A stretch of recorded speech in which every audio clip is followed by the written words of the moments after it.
The United Nations has asked the Brazilian judiciary to allow the former president, Luiz Inácio Lula da Silva, to exercise his political rights as a candidate. The UN's Human Rights Committee says Lula's political rights as a presidential candidate should be guaranteed. It states that if Lula is prevented from running or denied access to the press or his aides, his civil rights will be violated. However, the committee's mandate is not binding. Andrew Vieira has more from Brasilia. Good news for supporters of Lula da Silva. The UN Human Rights Committee, in a report, is asking Brazil's government to allow him to exercise his right as an election candidate from prison, to participate in the respective debates, and to have contact with media. The committee is also recommending that no action be taken against Lula before he exhausts every possible legal option, in accordance with Brazil's constitution. You may recall that Lula lost 2 prior legal challenges, so the UN is now asking Brazil not to take action against him and to effectively allow him to contest as a presidential candidate and to allow for due process of law. Social movements are saying that this UN report strengthens the people's rejection of legal action taken against Lula. They say this shows the injustice meted out to him. In the end, Brazil's judicial system must decide whether or not he will be able to participate in these polls. So Brazil awaits this decision. The country also awaits the state's reaction to the UN report. In the meantime, Lula's lawyers will continue their work towards ensuring that their client can contest as a presidential candidate. It is widely felt that this UN report has a great impact on Brazilian society. It also exposes the inadequacies of Brazil's justice system. Now it's left to be seen if the state will or will not follow the recommendations. And Mia Alberti has the Lula camp's reaction to the news. Well, I was just in a press conference with Lula's lawyers, and for over an hour they were clarifying what this means and answering the questions from the press. And they are saying that what the UN declaration means, it's not only a recommendation, it's not a recommendation at all, it's a request to the Brazilian government to comply with what they have said, which is that Lula da Silva must be allowed to run in the electoral campaign in October. And he must be allowed to participate in all of the electoral events. That means debates, that means rallies, but they have said that that does not mean that he will be out of jail. That just means that the government will have to find a way to allow Lula to participate in these kind of events. And what they have said is that this is one of the best hopes they have had so far to release former President Lula da Silva in time for the October elections. Today, the UN guarantees that President Lula can run as candidate. This decision has to be followed. It's mandatory. It cannot be questioned, and the state has no room to make its own decision. Finally, today we have the hope that justice will be served for President Lula. Now the Itamaraty Palace, the presidential palace, has received the UN's recommendation as well, but they have said that this UN document is going to be taken as a recommendation, not as an obligation that the Brazilian government has to follow mandatorily. So we will see what happens, and we will see what's the next step for Lula's lawyers and what is the Brazilian government going to do. We will be expecting an answer or a declaration from the presidential palace again and from the courts which are dealing with Lula da Silva's case. Ecuadorian investigators have found at least half a ton of illegal narcotics on the bus that crashed near the capital, Quito. 23 people died in last Tuesday's accident. The bus was first hit by a 4x4. It then overturned and crashed into 3 houses. Authorities are also trying to find out why the bus changed routes, and they're looking into the possibility that it was experiencing mechanical problems. Ecuador's general prosecutor, along with anti-narcotics officers, provided details about the find on that bus. We found 400 kilos of cocaine and 600 kilos of marijuana. We also found falsified identification documents from Colombia and Venezuela. As a result, the Ecuadorian government plans to tighten its entry requirements. Migrants entering the country will be required to show their passport before entering, whereas before, some foreigners were allowed to enter with only their ID cards. And Denise Herrera has more from that press conference. Hello, yes, indeed the bus that crashed this week in Ecuador, killing 23 people, was carrying drugs. The Ecuadorian authorities said that the drug was hiding under 5 floors. Also, the Ecuadorian authorities said that the drug was marijuana, but the Colombian authorities said that it was found cocaine. So now, also the relatives of the victim said that they had been invited to this trip for free, and also the authorities said that the passenger, mostly Colombian and as well as Venezuelan and Ecuadorian, had been used to distract as a distraction to mislead the authorities. Also, the Ecuadorian authorities said that they are still continue to investigate this case, and also the Colombian authorities said and reported that the company from Colombia didn't have the proper permits to travel outside the country. So that is all for now. We will keep you posted with more information as soon as we can. Back to you at the studios. Thank you, Denise, for that report. Venezuela's foreign minister is hitting back against the United States for their statements about the attack on President Maduro. The U.S. State Department accused Venezuela of arbitrarily detaining people in connection with the attack and demanded they reinstate immunity for members of the Constituent Assembly. But Venezuela's Jorge Arias said his government was ready to work with the U.S. in the investigation in the spirit of truth and the search for justice. However, he says the U.S. has shown that they're not on the side of the Venezuelan people.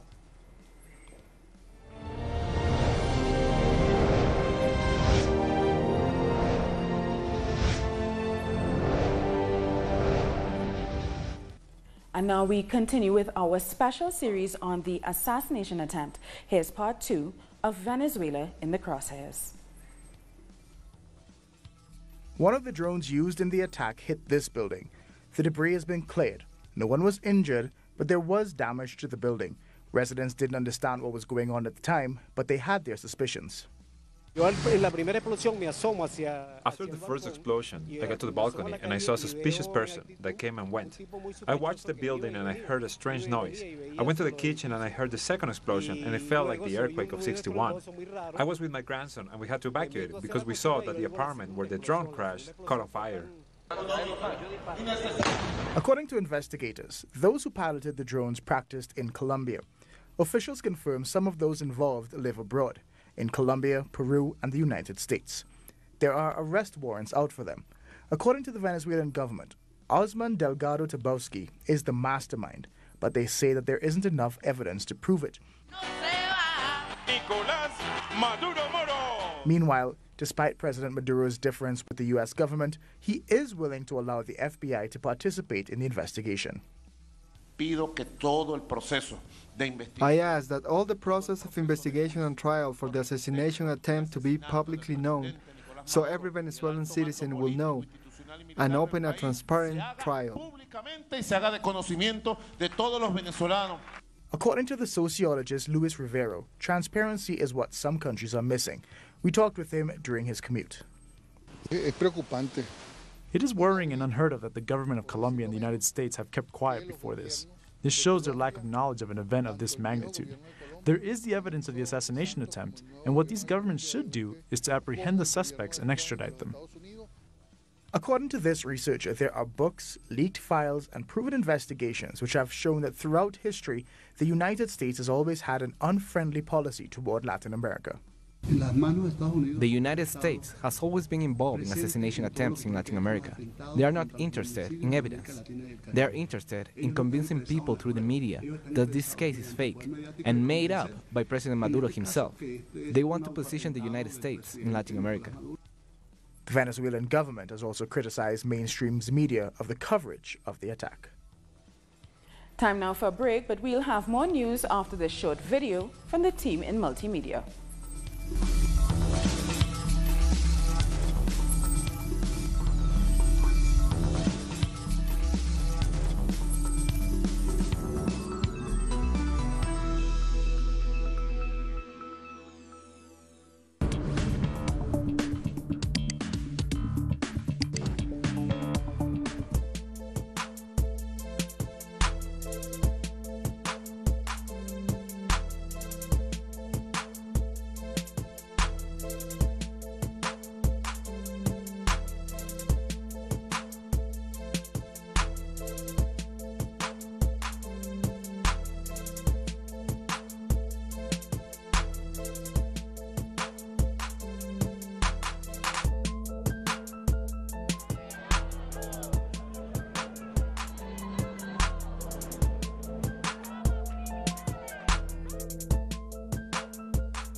Welcome back.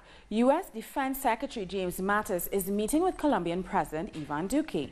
Mattis arrived in Colombia as part of the final stretch of his Latin American tour after having visited Brazil, Argentina and Chile with the goal of counterbalancing China's increasing influence in the region.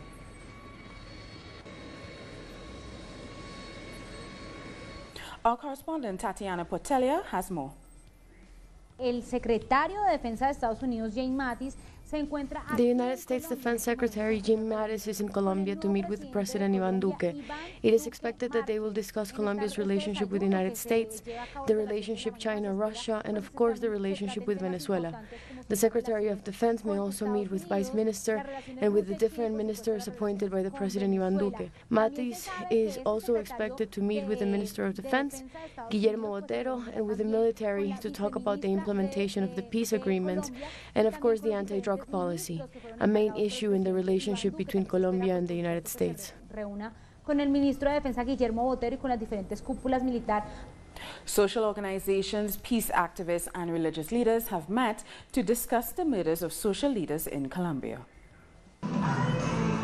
More than 100 social and religious organizations have met in Bogota to prepare for the Week of Peace, a project that aims to unite the Colombian people under the slogan, "There is life, there is hope, we keep building peace." The Week for Peace is an act in the name of hope.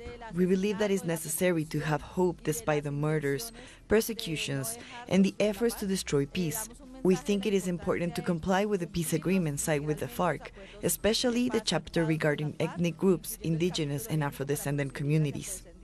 During the meeting, activists denounced the systematic killings of social leaders. Social and Catholic organisations, along with the Attorney General's office, have started a campaign against the spate of violent deaths in the country.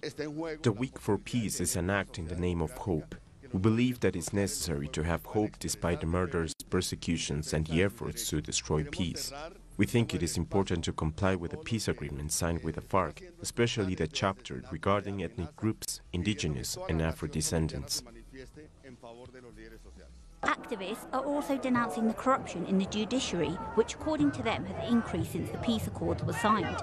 We see a clear intention to blame social leaders for violent acts and link them to armed groups to justify their murders. It is important to investigate every case. Monsignor Fabio Heno, made a call to protect life and in particular for the government to continue dialogue with the National Liberation Army. The National Council for Peace made a call for the dialogues to continue and for a new bilateral ceasefire to be agreed on. We also hope for hostilities and kidnappings to end so that citizens can participate in the dialogues as well. The Week for Peace will take place from the 2nd to the 9th of September across Colombia. Several forums, demonstrations and artist events are expected to take place in support of the project. Immigration policies in Chile continue to become more strict as the number of foreigners deported during Sebastián Piñera's administration has more than doubled. After the deadline passed for illegal immigrants to resolve their legal status, the government of Sebastián Piñera fulfilled its promise and deported 51 Colombian immigrants. Chilean law clearly states that foreigners cannot stay in this country illegally. So, as President Piñera stated, we will make sure our law is respected, specifically given the immigration chaos we are currently dealing with. This operation was only communicated to the media a few hours after it had already taken place. Within hours of their capture, the 51 immigrants were taken to an Air Force base where no one is allowed access to be deported. This is the most practical solution for the Chilean government because they can carry out 50 deportations at once. We must point out that this is not a mass expulsion, but a number of individual processes. Each foreigner has to undergo their own legal process. We were never told their names, the exact reason for their deportation, or even allowed to speak to them. We were only able to see their faces as they were put in handcuffs and taken to the airplane that would take them back to Bogotá. This was very carefully planned. We first secured a legal order of expulsion to make sure we were following the law. We also started with people who were here illegally and had criminal records. Only half of those deported had any sort of legal problems or pending sentences against them in Chile or Colombia. The rest of them just didn't have their immigration documents in order or up to date. Immigration into Chile has increased 43% compared to last year. This proves what international law states regarding order, safe, and legal migration. The official information was at best confusing and limited. What was clear is that deportations will continue to take place. Immigrant organizations ask those in irregular legal status to get legal advice and to look for resources that can protect them from anti-immigration policies that heavily resemble those of Donald Trump. Argentina's government continues to investigate former President Cristina Fernández de Kirchner's alleged involvement in massive corruption schemes. Our correspondent in Buenos Aires, Sabrina Roth, has the details. Next Wednesday, the ruling party will try to insist that the Senate allow further raids at the home of former President Cristina Fernández de Kirchner to investigate her alleged involvement in acts of corruption. Let's not forget the former president appeared before the courts last week. She sought a repeal of the investigation and that all allegations against her be handled by a different judge. Fernández also argued that she has already been through 3 indictment processes for similar charges. She says these false accusations are being used by Mauricio Macri's government to distract the people from the ongoing economic crisis and the recent deals he's made with the IMF. Trinidad and Tobago's new police commissioner, Gary Griffith, has officially taken office. This is his 3rd stint in national security. He was first an advisor and then Minister of National Security. He was a former Army captain as well. He has never been a police officer or part of the police service. What I bring to the table would be seen in due course. What I can assure you is that my job, my intention is to ensure public trust and confidence is brought back to the police service, and that the Trinidad and Tobago Police Service will protect and serve with pride. I have a good working knowledge, working ability with most of the individuals on this table, and we intend to have serious buy-in and for us to work together. My final comment, which would be very rare for you all to see Gary Griffiths say so little, is the fact that I will be doing much less talk and more action this time around. Bolivia celebrates National Flag Day. President Evo Morales hopes to negotiate sovereign access to the Pacific Ocean. Our correspondent in La Paz, Freddy Morales, has more. Thousands of students celebrated the National Flag Day, which commemorates the creation of the first national flag in 1825, 11 days after the Republic was founded. President Evo Morales said that the Bolivian flag will wave soon in the Pacific coastline, referring to Bolivia's request to the International Court of Justice that they encourage Chile to allow Bolivia a sovereign exit to the sea. Bolivia has been fighting to reclaim its coastal territory from Chile to gain access to the Pacific Ocean, which it lost in the 1897 War of the Pacific that left the country landlocked. We'll take another short break now, so join us again after this look at what our multimedia colleagues are reporting.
Welcome back. Here's a look at some of the stories making headlines across the world.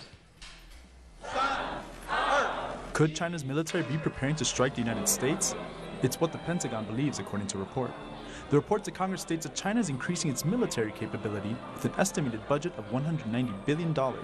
China is yet to comment on the report. Iran has said it should own 20% of the Caspian Sea resources consisting of oil and gas. Today, Iran has been entitled to an 11% share. What happened after the establishment of the Islamic Republic is that we did not allow Iran's share to be decreased. The illusory 11% line is no longer valid. Of course, some tried to revive this illusory historical procedure, which had been forcibly imposed on Iran during the former regime, but the Islamic Republic rejected it. A Turkish court has rejected an appeal to release Pastor Andrew Brunson, further stoking tensions between Washington and Ankara. Brunson faces terrorism charges. The Trump administration has threatened Turkey with more sanctions if the pastor isn't released. The sanctions have contributed to the devaluation of the lira.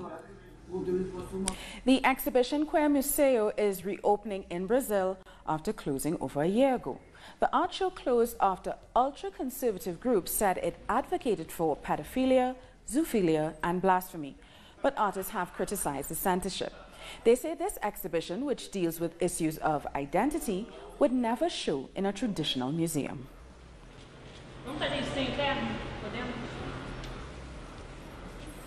A 3,800-year-old pre-Hispanic mural has been unearthed in northern Peru. The ancient mural belongs to the lost Corral civilization. The discovery was made in the Vachama archaeological site. It reveals figures that depict persons and snakes, which is a symbol of fertility for the land. The Corral is believed to be the oldest civilization in the Americas. It existed from 3000 until 1600 BC, when it was mysteriously toppled.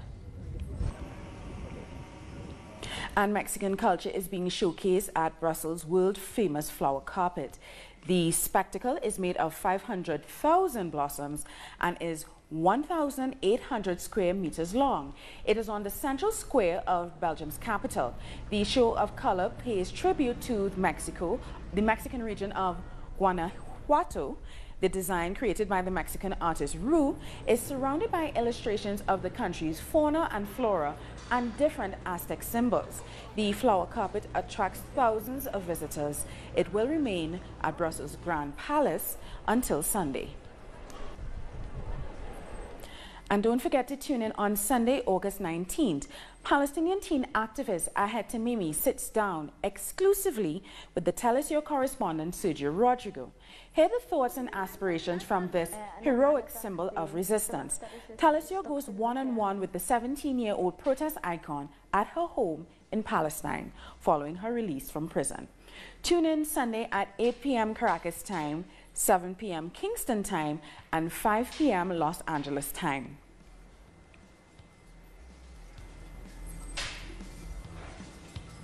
And with that, we've come to the end of this news brief. For these and many other stories, you can find them on our website at tellusyourtv.net/English. And join us on social media, Facebook, Twitter, and Instagram. For Tell Us Your English, I'm Sonia Gray. Thank you for watching.